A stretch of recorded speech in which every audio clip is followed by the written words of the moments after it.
Good evening, everybody. It's Lynda here from Banjo's Bead House with our weekly Facebook Live video.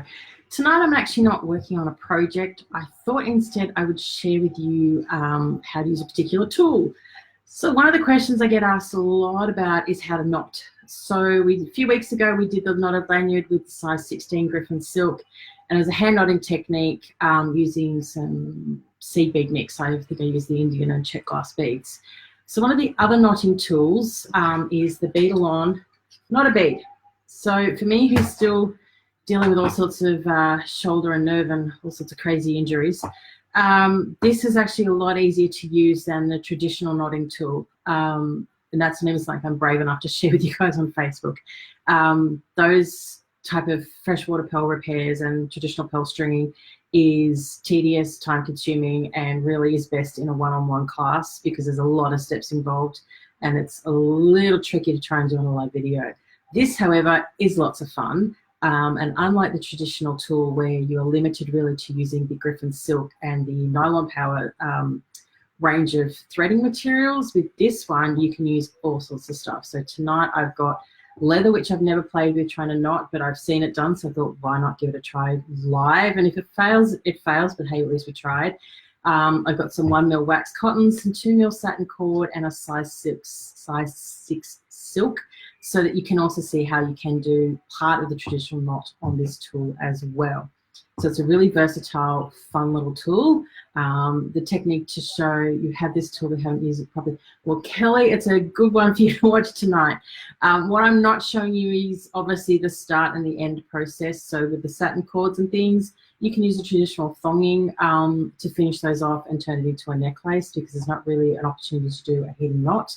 With the silk, you can start it with traditional hand technique of going in through 3 and then back out, or you could use the culotte crimp. My preference would be the fold over on the 2 loops. We'd start with a knot, trap that, and then go from there.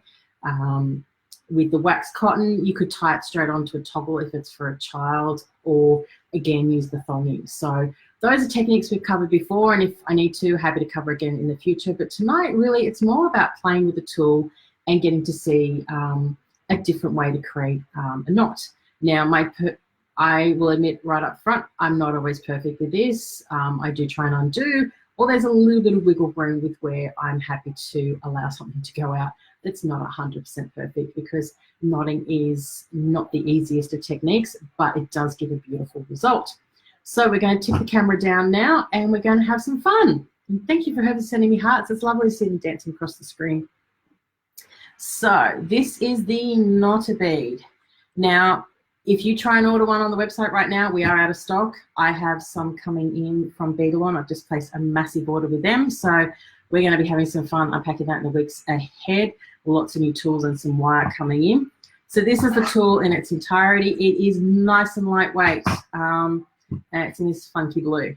So here is your release, and that's where you're going to be tightening. Can't remember its scientific tool. I'd hoped the box would be here, but I sold the last one over the week, during the week. So we're making do without the box. So I am going to start first with the big end. So I've got these 20mm opaque beads, and you can see they've got a nice big hole.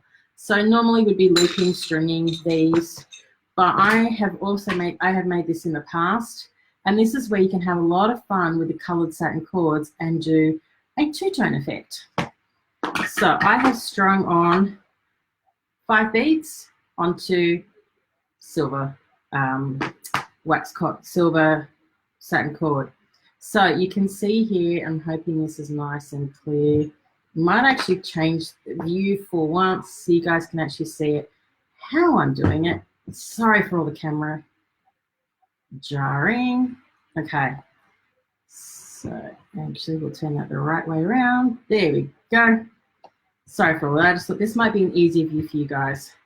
So you can see here I've got my cord that I've just threaded straight over. I'm going to leave a little bit of a length, that way if I was actually making this as a finished piece, I could put a piece of thonging on, glue it into a cord end, and finish it off that way. And we're just starting with a simple knot. just to get us started. Now, I could have done that off the wire as well. This is where the thick cords are a challenge, but I like using their tool to get a nice consistent knot. So we've got one knot in, okay? We're threading our bead up. Now I've got, as I said, 5 beads pre-threaded on. So unlike the traditional technique, you can actually put all of your beads on in advance, so it saves a lot of thread work. So we've got created our loop, as you can see, and I've just got a little crossover here, dropping my bead in, simply then going to pull that up nice and tight. So I'm using one hand here and pulling nice and tight, dropping that into the little anchor here. I'm just going to pop that bead over, pulling that nice and tight and releasing. Oops, as I said, I've pulled that really tight and I have popped that knot. By the time you've got your cording and things like that on there, it's actually not going to pop. That's probably me from pulling this too tight more than anything else. But it's a good way to experiment. This could also work probably a little bit better with a 2.5 or 3 mil wax cotton, or it's, in this case, silver cotton, satin cord. But it's all about playing with your hole sizes. So again, we're just making a little loop, dropping through, pulling that nice and tight. I'm going to push those guys over, pull that up and drop, and there is knot number 2. Now, as I said, there is a little bit of slackness, that's just coming my pulling, but I'm quite happy with that.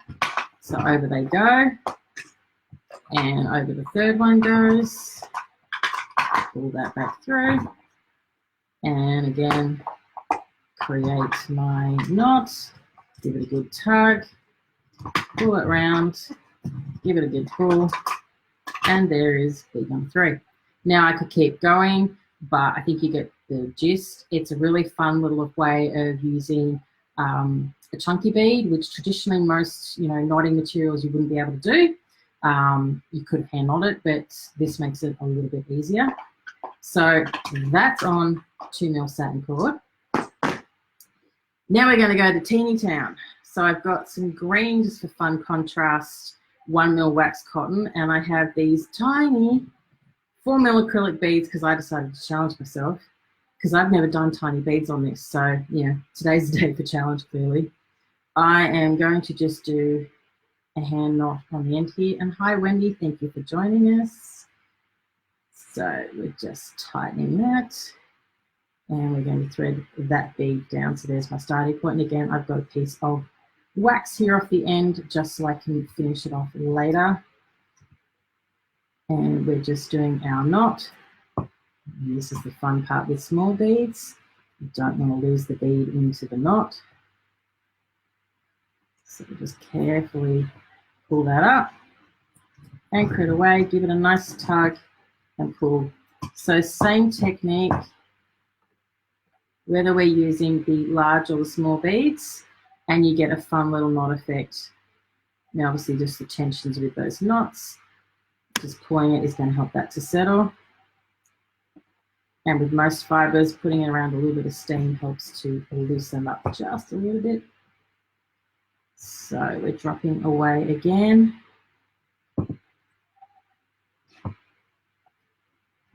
And we are pulling our knot onto our anchor point, pull and tighten, and there you go. So this is, as I said, this is 1 mil wax cotton, so we've gone from 2 mil down to a 1 mil with some teeny tiny beads. Same technique, really nice and fun, and it's a great way of getting a great color contrast in your piece. Now, something I've never tried, 1 mil leather doing this. As I said, saw somebody do it, thought, hey, why not? So I now have 1 mil black leather on range, and I've got 1.5 mil black leather on range as well. So just tying a knot to get started. So we have a knot in our leather. And we're going over. Oops. And we're just going to tighten that up. Going probably a little bit more gently because this is leather and I know it's not as tough as the wax and the satin cord, but you get just the same result. So it's nice and fun. It means this opens you up to all sorts of fibers that you can start working with. I have used wool, I've used cotton, I've used all sorts of things doing this. It just becomes far more fun and gives you the ability to use so many more fibers than what the traditional knotting techniques would give you access to. Plus the fact that everything is pre-threaded, it's great because if you put your work down, it's not going to come off, and I'm working straight off the roll. So I don't actually have to pre-cut anything, which for me is really handy. So that is the 1mm leather with the 4mm white beads. So the last one I'm going to play with today for technique fun is I have some gorgeous Swarovski, and I've got a knot in my silk. This is always what happens with silk. You get tiny little knots that get in the way.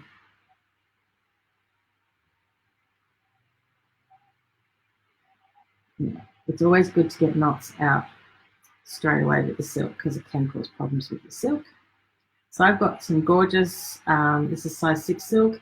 I've got some gorgeous 8mm iridescent dark blue Swarovski pearls. They were the first thing I grabbed and caught my eye. And same technique again.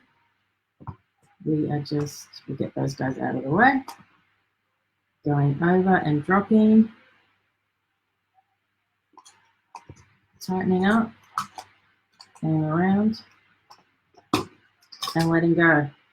So this is probably, yeah, it's turned out it's a little on the looser side than I would like. This is where I usually traditionally use the traditional knotting tool for this size. But, you know, this is a matter of practice. And as I said, I don't normally do the pearls on this machine with this, not at this size. I have done larger ones. I tend to go back to the traditional knotter tool, but thought it was worth a shot.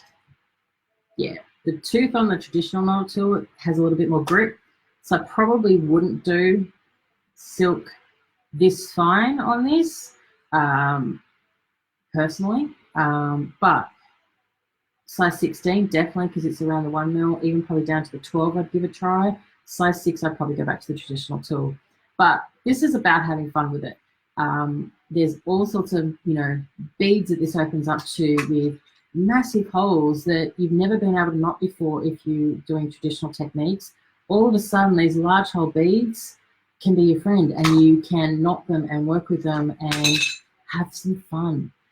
So that's it for me for this week. This was just about how to actually use the knotted bead, what the tool can allow you to create and have some fun with.